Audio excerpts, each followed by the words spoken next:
So what advice would you give to someone listening right now who feels paralyzed by indecision? Yes. So first, turn to God and lay it at His feet. Seek His direction. Look at how it compares to what it says in the Bible. And certain things the Bible doesn't always lay out straight. It's not going to tell you, yes, you should marry Steve versus John.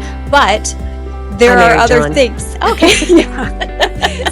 So you can't have them. I'm sorry. The Bible might not, directly give you, but maybe it would if someone opened up to the book of John and they're like, there it is, God, you told me I should marry John. But there could be certain things that if Steve is kind of sketchy in his finances with how he does his taxes and reporting things and how he conducts business, well, is that biblically aligned? No.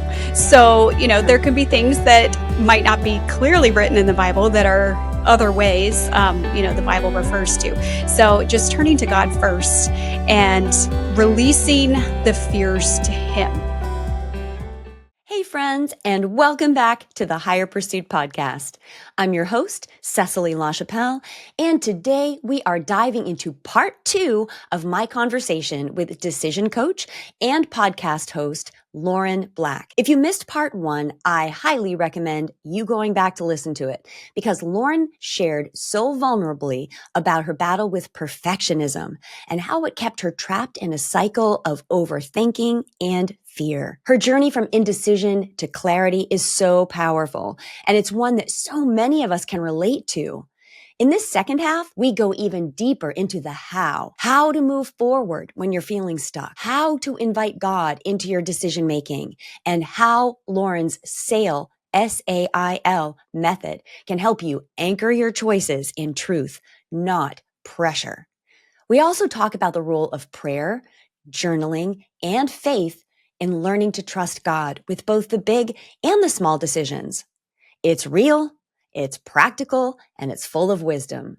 So whether you're at a crossroads right now or just tired of second guessing yourself, this episode will give you the tools and the encouragement you need to take your next step with confidence. So without further ado, let's jump into part 2 of my conversation with Lauren Black.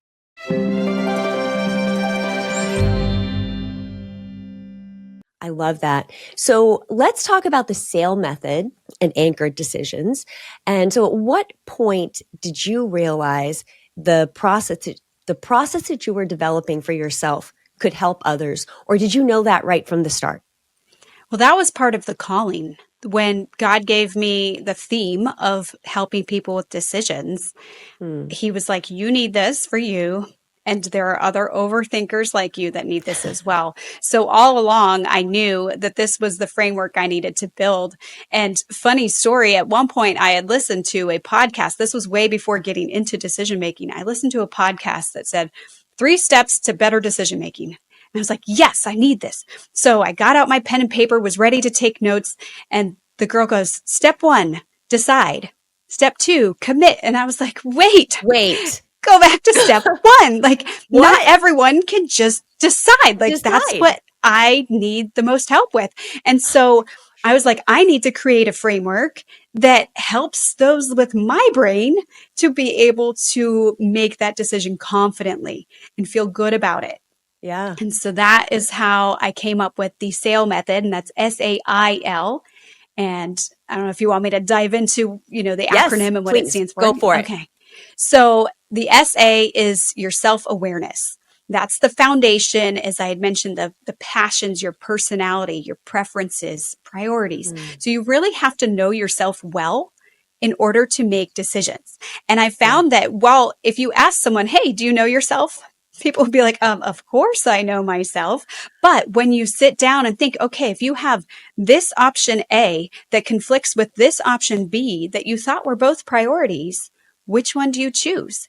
And that's what makes some of those really tough decisions so hard, because we've got these conflicting priorities that we thought were both a top priority.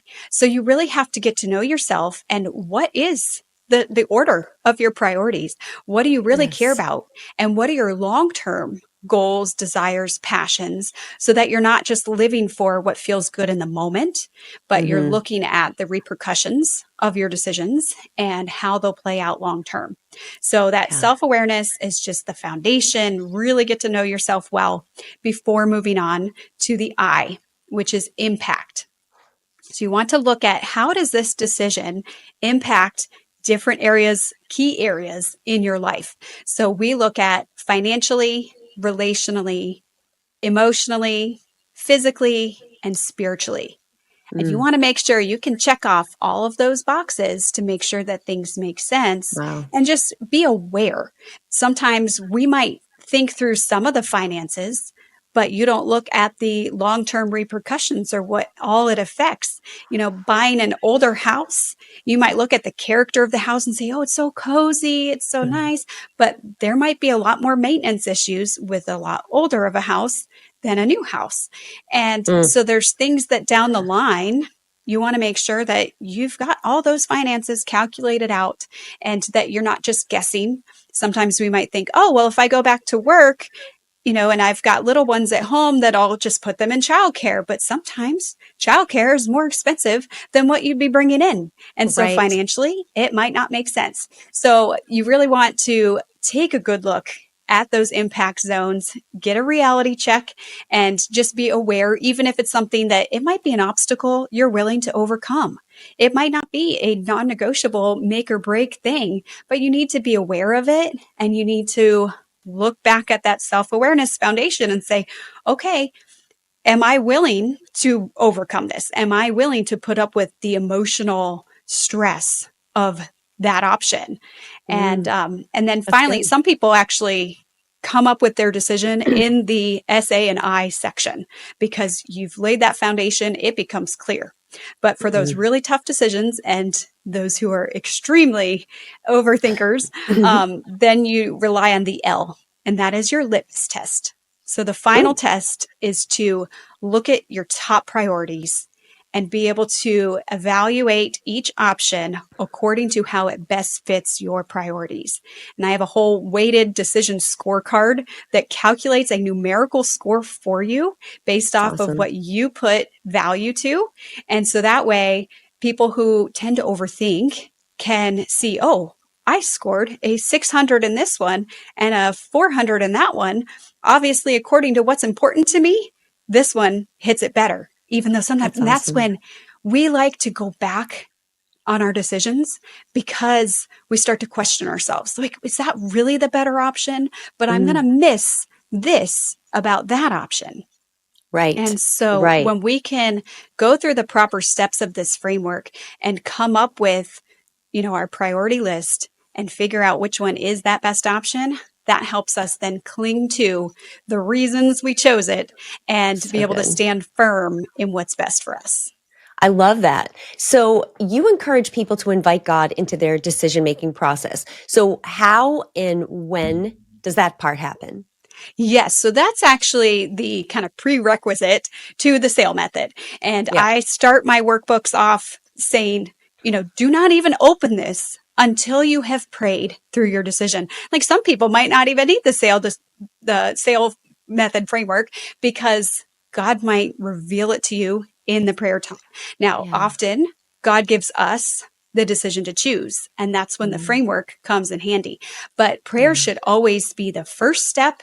And then throughout, and even all of my workbooks, when God called me to help Christians make decisions, I'm like, I can't separate God out of these workbooks because he's a Mm. part of every single part of that. And so even the Mhm. impact zone of spiritually, how does this align with the Bible and the word of God? And, is this moral? Is this spiritually aligned with God's callings for you and your life? And not Right. looking at what others' expectations are of you, but looking The at what God has laid out for you. Do you think that that one right there, what you just said, the expectations of other people, do you think that that is a really big struggle amongst Christian women? Or is it just Christians, men, women? Or, I mean, who do you think struggles with that the most? Because I know that one hits me often. Yeah. You know what? I feel like men and women probably have a very similar struggle, but in different ways. Mm. Like men have Yeah. this expectation that they set for themselves and that culture kind of sets that they need to be the breadwinner and they Mm. need to be the supportive father and whatnot. And so a lot of times they go off of that expectation for what job they should take and what Yeah. position that they look mostly at finances and status. And Right. so women have a different struggle where we might not look at the finances and the status of it. I mean, sometimes that's a big part of it, but You we have to, yeah. also, we want to make sure we're fitting in culturally Mm. and that we're not Hmm. letting down our siblings, our parents. Like I mentioned that before, Yeah. that was a struggle of mine that, I've got all these successful family members and here I am pursuing another business idea. Is it going to Yep. take off? Is it going to fail? And, am I Hmm. fitting in culturally by doing this? And I even struggled for a long time, maybe 2 years, when people would ask me, hey, what do you do? And I would just completely ignore the decision coaching and I'd fall back to the default of I'm a graphic designer. And Yep. that's only 50% of my story, but it was easier to explain and more culturally acceptable than this Yes. weird position that most people haven't heard of. Like, what's a decision coach? So, Yes. Hi, everybody. While I hate to interrupt a good discussion, I do want to tell you about my book, Repurpose Your Pain, Moving from Pain to Purpose and from Instability to Firm Faith. In the book, I share 10 pain points that are common to most people, and I share my personal stories, my experiences with those pain points, and how I repurposed that pain. Then we dive into what the Word of God has to say about how we repurpose that pain. You need to know that this book is really 2 books in one because it includes workbook activations to help you apply the truth that you've learned to your life. So grab your copy today on Amazon, Christian book distributors, or any place books are sold. Yes, and I'm experiencing that right now in where I am in my life. So written the book, and that's great. But I'm developing the podcast, but I really sort of struggle when people say, "So what do you do?" Um, well, I'm a minister, but I'm a podcaster, and but I'm an author, and I don't know. I just kind of sit in my office and ask God what we're doing next. I don't know. It's just there, and there are so many expectations, and I find that's been a struggle. I wanted to ask you also about it. Once somebody has made a decision, there could be a period of time where it seems like or feels like they made the wrong decision. How do you help people reframe reframe that mindset or work through, do we wait? Are we at a waiting period to see whether things are going to shake out? Or do we then have to go back to the blackboard, start all over and say, okay, did I make a wrong decision here? If I did, where did I go wrong in that decision? What are how do you coach people with that? yes. So the first thing that I do is that at the end of my workbooks or the end of working with me for making a decision is I have everybody write down the reasons why they made that choice. So you go back to that Mm, weighted decision scorecard, you go back to your preferences and priorities list and document why you made that decision. Because okay. we will, when we are faced with someone questioning us, when we start Okay. questioning ourselves, when our heart and our head disagree, we Yeah. want to go change our mind or question, like, wait, did I make the wrong decision? That's fear. Mm, Fear is creeping back in. And come so on. I've had to do this so many times with myself because Okay. one of my biggest, hardest decisions that I was like, okay, if I can create a workbook that helps me get through this, then I can help anyone was should we have a third kid? We have 2 Mm, boys and I would love a third. I would love a daughter. My husband is completely done. And so after going through certain things and writing out, going through my wholesale method and my decision making guide, we have realized we are good at 2. And mm, I have to go back to the reasons why we are good at 2 over yes, and over, like every I month around bet. my cycle. I have to go Yeah. back to that because baby fever starts setting in and I start craving that. Like, I need a girl. Yeah. So that's one part, is just clinging to the reasons and having them written down so that you can return to those.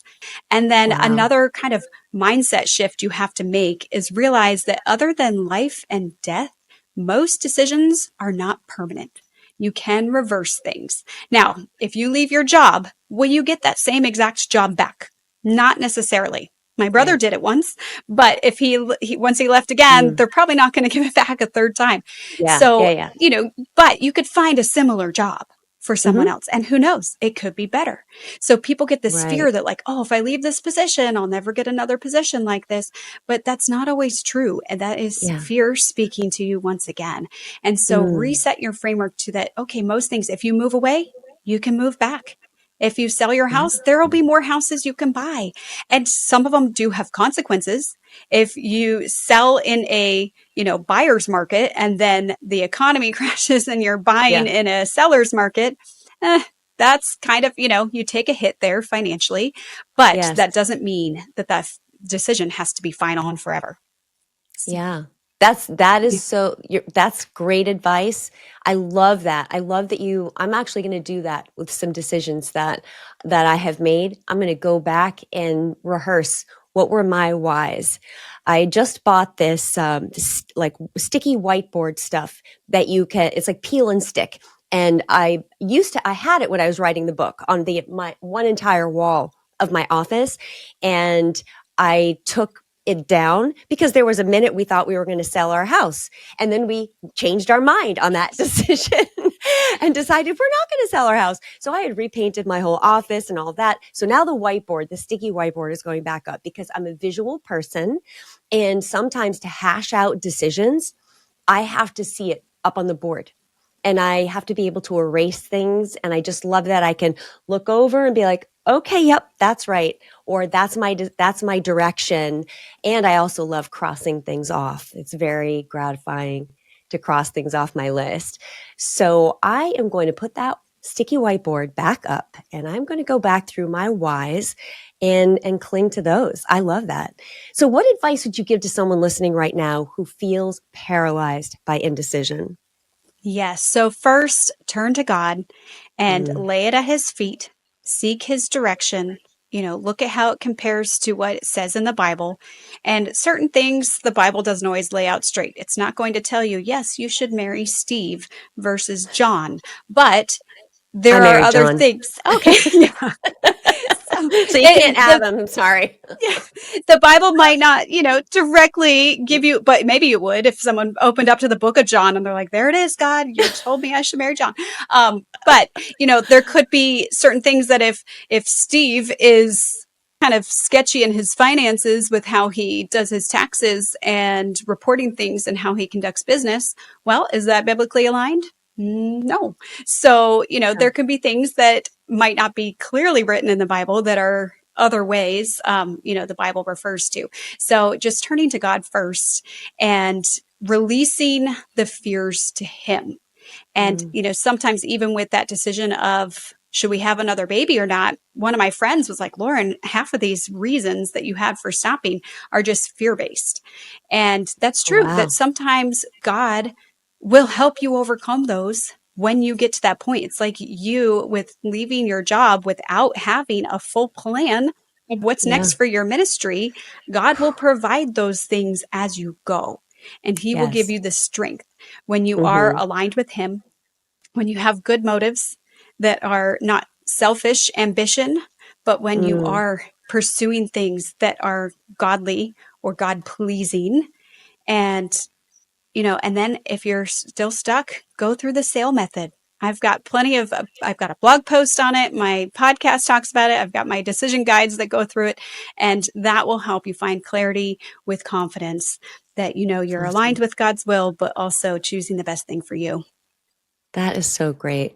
Lauren, I wish we could keep talking. There is so much more that we could share. And I want to thank you so much for our discussion, for your great insights, your amazing story, and for adding so much value to all of us. I can just hear applause on the other side of the screen. So, what can listeners expect when they tune into the Anchor Decision podcast? And then, how can people connect with you and learn more about all of your materials, your coaching, your content? Yes, yes. So everything you can find, I'm at the handle Anchored Decisions. So my website, anchoreddecisions.com. My Mm. podcast is the Anchored Decisions Show, Instagram, Facebook, Pinterest at Anchored Decisions. And yeah, for what you can expect is, wow, I'm losing my train of thought of what the question was.